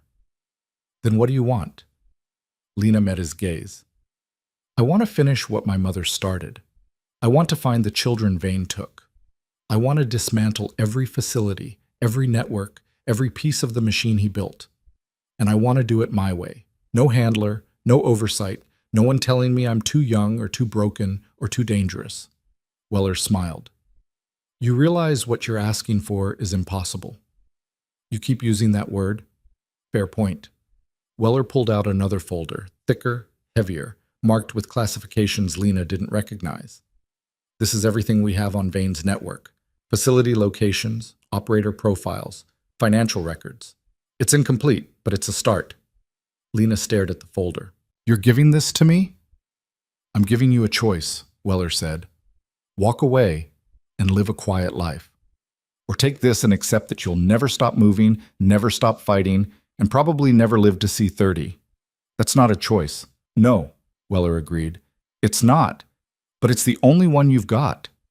Lena reached across the desk and took the folder. Weller nodded slowly. There's one more thing. He pulled a small metal case from his drawer and set it on the desk. Inside, resting on black velvet, was a military commendation medal, older, worn, engraved with a name. Ilara Voss. She earned this 2 weeks before she died, Weller said quietly, for pulling those kids out of Chechnya. I was supposed to present it to her when she got back. She never did. He closed the case and pushed it toward Lena. It's yours now, not because you're her daughter, but because you earned it. Lena picked up the case and held it like it might shatter. Thank you, she whispered. Weller stood and extended his hand. Good hunting, Lena Voss. Lena shook it. Good hunting, General. She left at dawn. Logan walked her to the gate, rifle slung over his shoulder, expression unreadable. You know this is crazy, he said. I know. You know Vane's people are going to come after you. I'm counting on it. Logan shook his head. You're just like your mother, too stubborn to know when to quit. My mother saved 3 kids and died a hero, Lena said. I'd settle for half that. Logan was quiet for a moment. Then he pulled a card from his pocket and handed it to her. My personal number. You get in over your head, you call. No questions, no judgment. Lena tucked the card into her jacket. Why are you doing this? Because someone did it for me once, and I didn't appreciate it until it was too late. He paused. Don't make the same mistake. Lena nodded once. Then she walked through the gate and into the forest without looking back. Logan watched her disappear into the trees, and somewhere in the distance, the sun broke through the clouds and turned the snow into gold. 3 weeks later, a federal raid on a facility outside Billings, Montana, recovered 6 children, ages 4 through 9, alive and unharmed. The operation was clean, professional, textbook. And when the agents swept the building, they found a single piece of evidence left behind, a photograph of a woman in military fatigues, smiling in front of a helicopter with a handwritten note on the back. They're safe. Keep going. LV.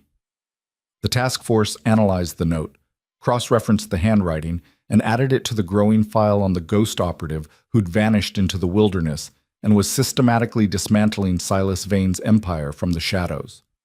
They called her Asset Indigo. They called her the Wraith. They called her a dozen different things. But the children she saved called her something else. They called her Hope. And in a world built on violence and control and the belief that some people were born to be weapons, that was the most dangerous thing she could possibly be. The children arrived at Outpost Cipher 9 on a gray Thursday morning, wrapped in thermal blankets and confusion. Lena watched from the tree line, 50 yards beyond the fence, hidden in the shadows where she'd spent most of the past 3 weeks. She'd been there when the convoy pulled in, watched the medics hustle the kids inside, counted them. 1, 2, 3, 4, 5, 6, all breathing, all walking, all alive. She'd done that. Not the federal agents who'd stormed the facility, not the tactical teams who'd secured the perimeter. Her.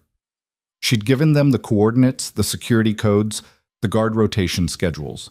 She'd handed them everything they needed on a silver platter and then disappeared before anyone could ask questions she wasn't ready to answer.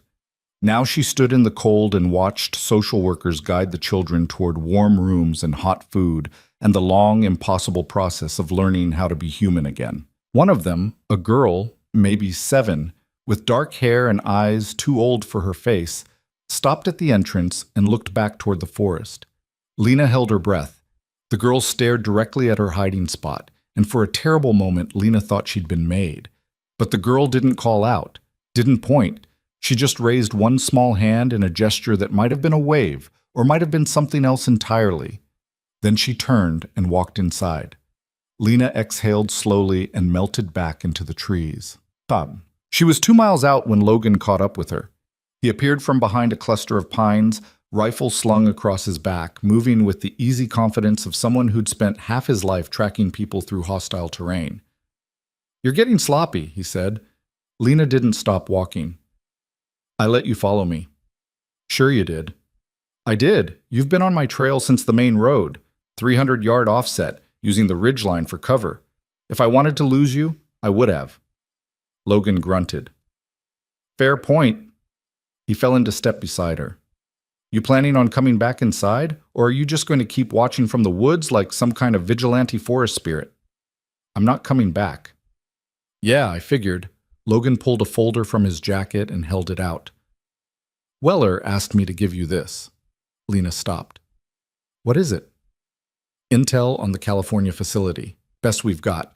2 operators confirmed on site, maybe more. No children yet, but Vane's financial records show he was planning to move assets there within the month. Lena took the folder and opened it. Satellite photos, floor plans, guard schedules, everything she needed.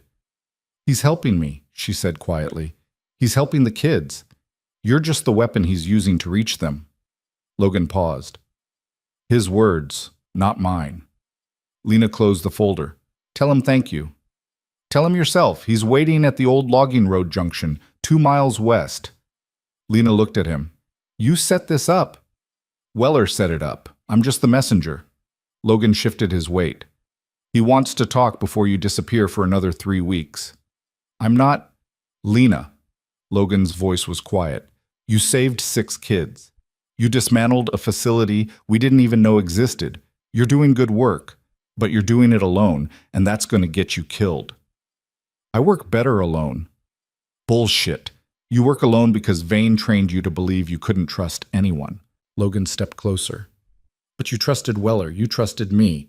You even trusted Damon, and he was actively trying to kill you 12 hours before you saved his life. Lena's jaw tightened. What's your point? My point is, you're not a weapon anymore. You're a person, and people need other people, whether they like it or not. I don't. 2 miles west, Logan interrupted. He'll wait for an hour. After that, you're on your own. He turned and walked back toward the base, and Lena stood alone in the forest with the folder in her hands and a decision she didn't want to make. Weller was leaning against a black SUV when she arrived, arms crossed, breath misting in the cold air. He didn't smile when he saw her, didn't speak, just watched her approach with the patient, calculating focus of a man who'd spent 40 years reading people and knew exactly what he was looking at. Lena stopped 10 feet away. Logan said you wanted to talk. I wanted to make you an offer. I already turned down witness protection. This is different. Weller pushed off the SUV and faced her fully.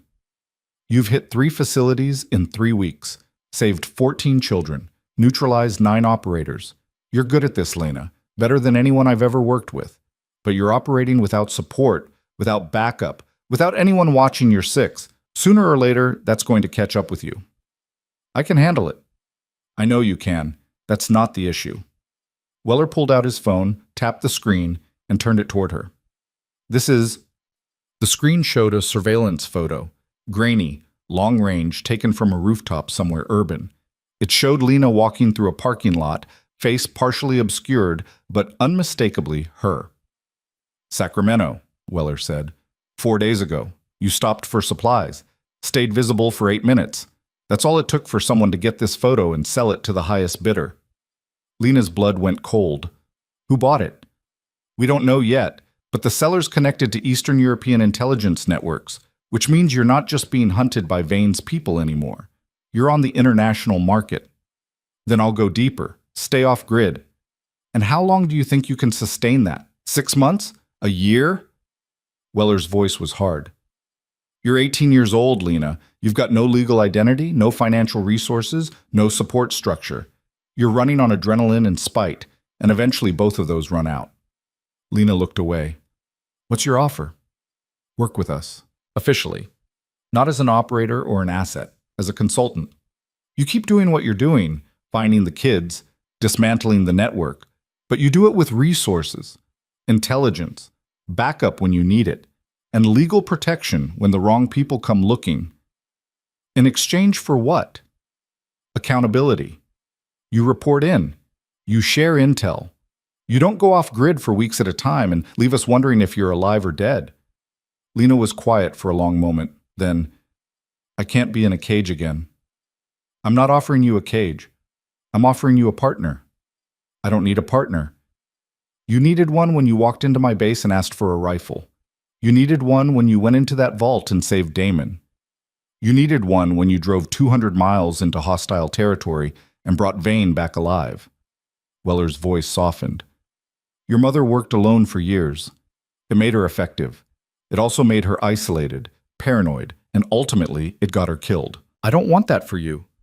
Lena's throat tightened. She chose to stay behind. You said so yourself. She did, because she didn't have backup, didn't have extraction, didn't have anyone telling her there was another way. Weller stepped closer. You have me. You have Logan. You have Cross and Hale and every resource this installation can provide. Use them. Don't die alone in a forest somewhere because you were too proud to ask for help. Lena looked down at the folder in her hands. What happens to Vane? He's in federal custody, maximum security, no contact with the outside. He'll spend the rest of his life in a cell. And the children? Foster care, therapy, long-term support.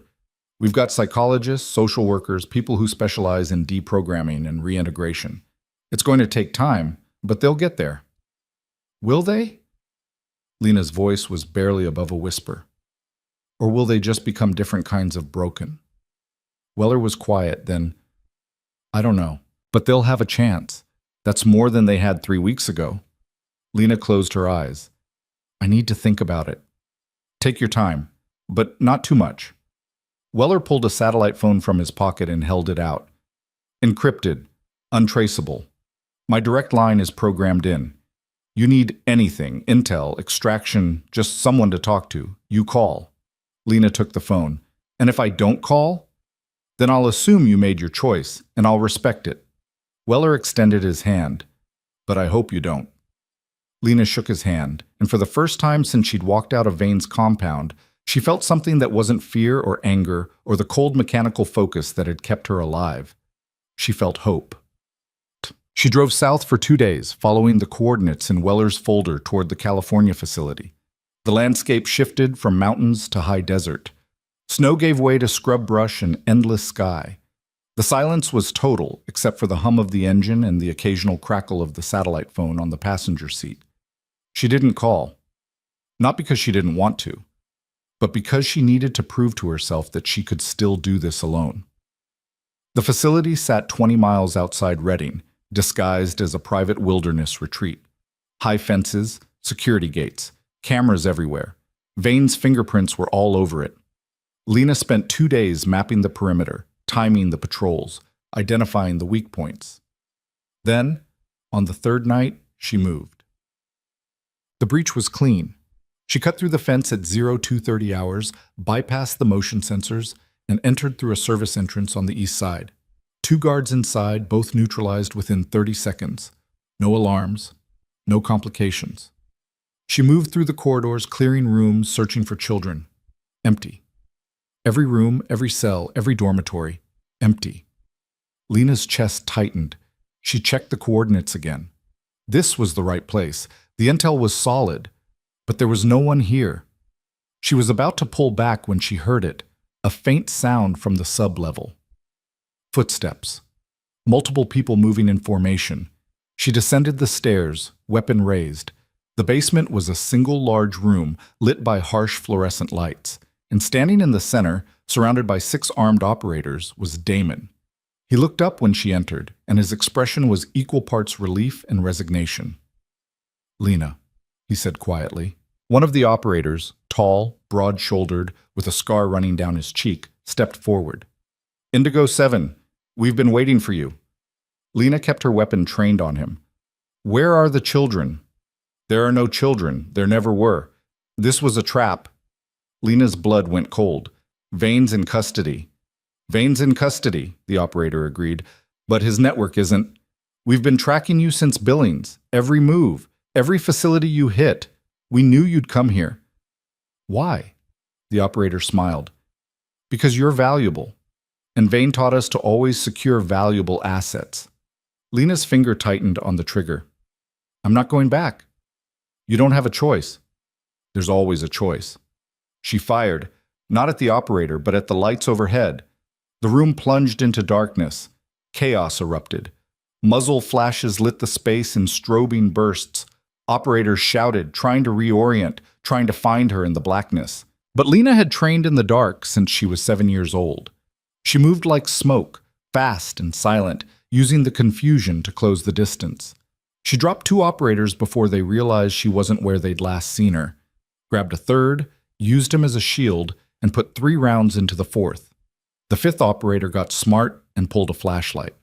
The beam swept across the room and found Damon, standing in the center with a weapon he'd pulled off one of the downed operators. He aimed it at the flashlight and fired twice. The light went out. The 5th operator went down. Silence. Lena and Damon stood in the darkness, breathing hard, surrounded by bodies. "You came back," Damon said quietly. "I didn't come back for you. I came for the kids." "There are no kids, Lena. This was always about you." Lena's hands were shaking. "Then why are you here?" "Because they made me choose. Help them capture you or die." Damon's voice cracked. "I chose option 3, which is help you escape and hope you don't kill me for it." Lena lowered her weapon. "We need to leave. Now." "Agreed." They moved toward the stairs, and the 6th operator stepped out of the shadows, rifle raised, finger on the trigger. "Don't," he said. Lena and Damon froze. The operator kept his weapon trained on them, but his hands were shaking. "I don't want to do this." "Then don't," Lena said. "They'll kill me if I let you go." "They'll kill you anyway. That's what Vane does. He uses people until they're no longer useful, then he discards them." The operator's jaw tightened. "You don't know that." "I know because I was you. I followed orders. I believed the mission mattered. And then I realized the only mission that ever mattered was his control." "I can't just—" "You can," Lena interrupted. "You can choose to walk away, right now, tonight. You can choose to be something other than what he made you." The operator stared at her, and for a long moment the only sound was the hum of emergency lighting kicking in. Then he lowered his rifle. "Go," he said quietly. Lena nodded once. Then she and Damon ran. They made it to the Jeep and drove until the facility was a distant memory and the sun was breaking over the eastern mountains. Damon sat in the passenger seat, staring out the window, silent. Finally, he said, "What happens now?" "Now you decide what you want to be." "I don't know how." "Neither did I, but you figure it out." Lena glanced at him. "Weller's offering protection, new identity, support. You want it? I'll put you in touch." Damon was quiet. Then, "What about you?" "I've got work to do." "Alone?" Lena didn't answer. She dropped Damon at a safe house Weller had set up in Oregon, then drove north through forests that seemed to stretch forever. Somewhere along the way, she pulled over and sat in the Jeep with the engine running and the satellite phone in her hand. She stared at it for a long time. Then she dialed. Weller answered on the first ring. "Lena? The California facility was a trap. No kids. Just operators waiting for me." "Are you hurt?" "No, but they knew I was coming. Someone's feeding them intel." "We'll find the leak. What do you need?" Lena was quiet. Then, "I need backup. I need resources. And I need to know I'm not doing this alone." There was a pause. Then Weller's voice came back, warm and steady. "You're not alone, Lena. You never were." "I know." She took a breath. "I'm accepting your offer. I'll work with you, but on my terms." "Name them." "I don't report to bureaucrats. I don't follow protocols that get kids killed. And if I think the mission's compromised, I pull out. No arguments." "Agreed. Anything else?" Lena looked down at the photograph of her mother, still tucked in her jacket. "Yeah, one more thing." "What?" "I want access to everything you have on Alara Voss. Mission reports, psych evals, personal files, all of it." Weller was quiet for a moment. "Why?" "Because I need to know who she was. Not the legend, not the operative, the person." "You sure you want that? Sometimes the truth is harder than the myth." "I'm sure." "All right. I'll have it ready when you get back." Lena closed her eyes. "Thank you." "Don't thank me yet. We've still got 14 facilities to hit and about 50 kids to find. You ready for that?" Lena started the engine. "I was born ready." Weller laughed, short, surprised, genuine. "Yeah, you were, Sam." She returned to Outpost Cipher 9 on a cold March morning and this time she walked through the gate instead of watching from the trees. Logan was waiting in the operations center with Cross and Hale and a tactical map covered in red pins marking known vein facilities. "Welcome back," Logan said. Lena set her gear down. "What do we have?" Cross pulled up a file on the main screen. Wyoming facility, confirmed activity. Intel suggests 4 children on site, ages 5 to 11. Security's heavy, but we've got a window. When? 72 hours. Lena studied the map. "I'll need a team. 3 operators, CQB specialists, people who can move fast and quiet." Logan grinned. "I know a guy." "You're not coming." "The hell I'm not." Lena looked at him. "This isn't your fight." "It is now." Logan's expression was serious. "You saved my life when you walked into that storm and proved you were real. Let me return the favor." Lena wanted to argue, wanted to tell him she worked alone, that she didn't need help, that this was her mission, but she was tired of lying. "All right," she said, "but you follow my lead, my rules." "Your show, Lena. I'm just here to watch your 6. Hotsep. They hit the Wyoming facility at dawn. 4 operators, Lena, Logan, and 2 CQB specialists Cross had pulled from a joint task force. They breached through the western perimeter, neutralized 3 guards, and cleared 6 rooms in under 4 minutes. And in the basement, locked in cells that smelled like fear and disinfectant, they found the children. 4 of them. Scared. Thin. Alive. Lena knelt in front of the oldest, a boy, maybe 11, with eyes that had seen too much. "We're getting you out of here," she said quietly. The boy stared at her. "Are you real?" Lena's throat tightened. "Yeah, I'm real." "They said no one was coming. They said we'd be here forever." "They lied." Lena extended her hand. "Come on, let's go home." The boy took her hand and Lena led them out of the darkness and into the light. By the end of May, they'd hit 8 more facilities. 37 children recovered, 23 operators neutralized. Vane's network collapsing piece by piece, Lena stood in the operations center, staring at the map, watching the red pins disappear one by one. Weller appeared beside her. "We got confirmation from the task force. The last known facility just went dark. No activity, no signals. They're pulling out. Or going deeper. Maybe, but we'll find them." Lena nodded slowly. "What happens to the kids?" "Same as the others. Foster care, therapy, long-term support. Some of them will struggle, some of them will thrive, but they'll all have a chance." "Because of what we did." "Because of what you did," Weller corrected. "You started this, Lena. You walked out of that storm and decided to fight back. Everything that followed came from that choice." Lena looked down at her hands. "It doesn't feel like enough." "It never does, but it's something." Weller paused. "Your mother used to say that. After every mission, every rescue, she'd say it wasn't enough, and I'd tell her the same thing I'm telling you now. You can't save everyone. But the ones you do save, they matter." Lena was quiet. Then, "Can I see the files now? The ones about my mother?" Weller nodded and gestured toward his office. "They're waiting." The files were thick. Decades of mission reports, psychological evaluations, personal notes. Lena read through them slowly, carefully, searching for traces of the woman behind the legend. She found her in the margins. Notes scribbled during debriefs, observations about the people she'd saved, a letter written to Weller 3 days before her last mission, asking him to watch over the children if she didn't make it back. And at the bottom of the stack, a single photograph. It showed Alara holding a baby, small, wrapped in a hospital blanket, eyes barely open.